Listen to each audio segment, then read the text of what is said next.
امریکہ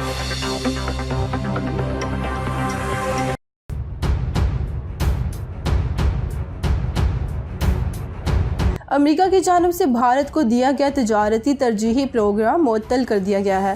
white house سے جاری بیان کے مطابق صدر ٹرمپ نے بھارت کو جی ایس پی ملک کے درجے کے خاتمے کا حکم نامہ جاری کر دیا ہے۔ بھارت کو جی ایس پی معطلی پر عمل درآمد کا اطلاق 5 جون سے ہوگا۔ امریکہ کی جانب سے جاری فیصلے میں کہا گیا ہے کہ بھارت کو ایگزیکٹو آرڈر کے تحت 24 نومبر 1975 میں جی ایس پی درجہ دیا گیا۔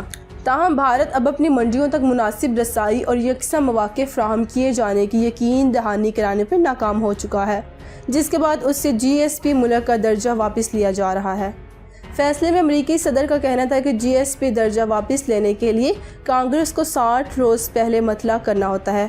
انہوں نے 4 مارچ کو کانگریس کو اس کے بارے میں آگاہ کر دیا تھا۔